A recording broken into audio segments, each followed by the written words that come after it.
As muitas listas genealógicas citadas na Bíblia me impressionam por demais. Mais que nomes, as famílias são citadas com suas peculiaridades. Suas qualidades e defeitos são citados pelo alto compromisso que a Bíblia tem com a verdade. Os nomes são citados sem idealização nenhuma, exigindo nosso olhar cheio de graça e compaixão. Nada distante hoje de tantas narrativas das nossas famílias e igrejas. Com essa introdução, vamos a Mateus 1, quando a genealogia de Jesus é citada. Nosso texto para reflexão hoje está em Mateus, capítulo 1, versículo 1, que vai nos dizer assim: registro da genealogia de Jesus Cristo, filho de Davi, filho de Abraão. Na Bíblia encontramos várias listas genealógicas. Algumas famílias são apresentadas em seus vários ramos. Outras vezes, apenas os nomes principais de gerações sucessivas são destacadas, omitindo-se vários elos. Além de acentuar a importância dos vínculos familiares, a genealogia nos mostra como Deus se entrelaça na ordem do humano, como se faz presente na história comum. A vida espiritual é mais do que especulação filosófica e não se reduz a conceitos. Nas Escrituras, trata-se da relação entre Deus e os seres humanos, modelo da vida de relação entre os humanos, uma espiritualidade encarnada desde o princípio, quando Deus Trino desejou e concebeu o ser humano, como declara Gênesis 1:26. Cada personagem da história ganha maior significação ou é melhor compreendido quando sabemos dos seus antecedentes históricos, das tragédias e alegrias que acompanham suas famílias.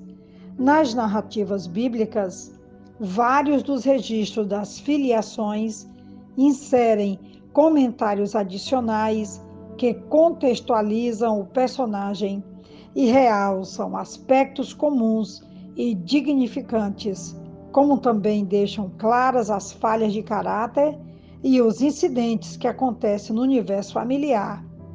Desta forma, cada um de nós pode se identificar com os homens e mulheres de todas as condições que aparecem, representando a grande família humana. Veja que citação extraordinária essa, de que realmente nós podemos nos identificar quando olhamos para todas essas famílias que compõem essas genealogias.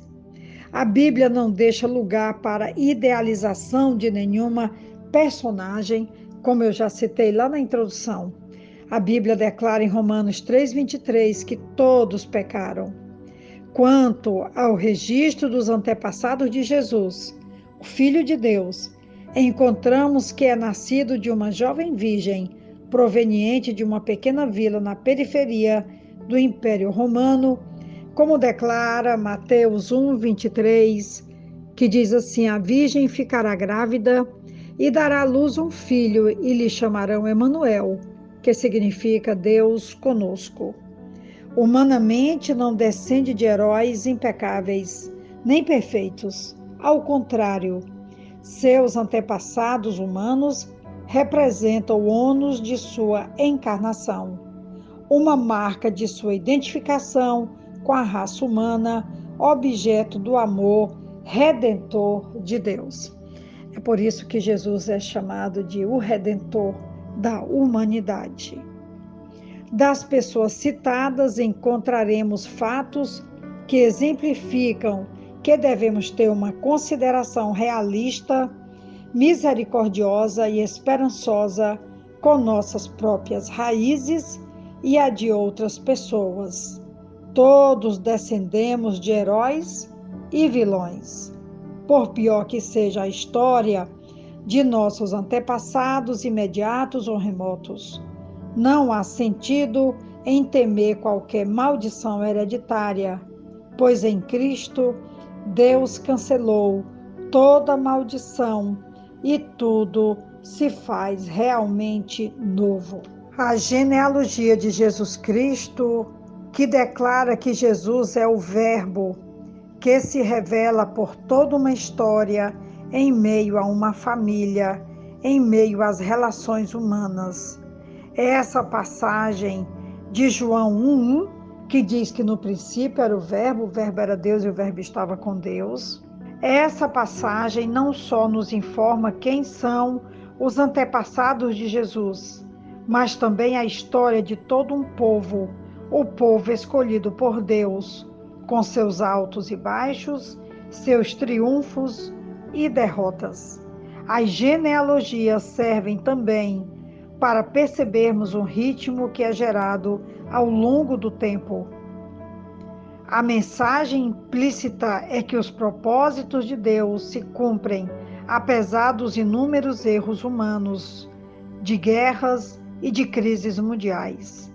Com Jesus Cristo, descendente do rei Davi e aguardado Messias, o reino do céu se faz presente nesse mundo e inaugura uma nova ordem de paz e justiça, com dimensões terrenas e eternas.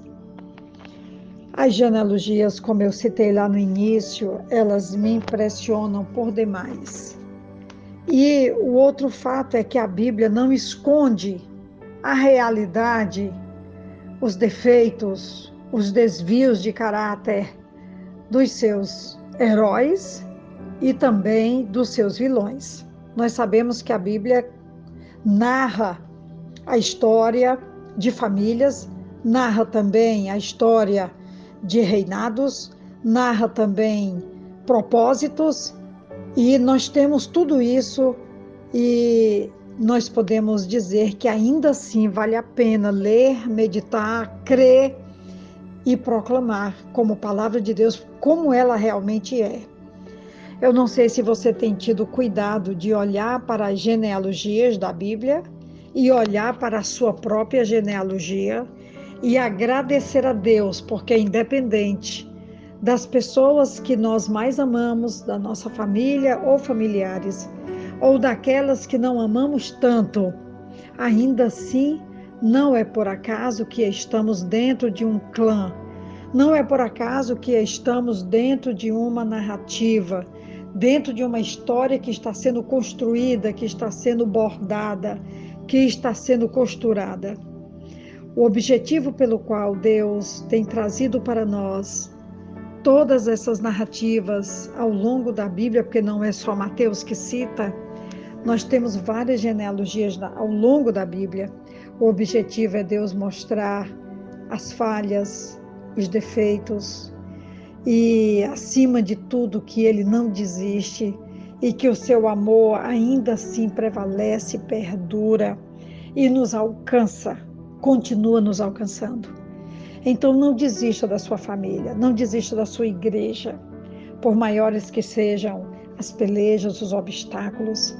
Na genealogia de Jesus nós podemos olhar para as mulheres que foram citadas, podemos olhar para os homens e entender que Deus deseja incluir uma humanidade inteira para amar, para cuidar, para salvar, para aperfeiçoar e para testemunhar.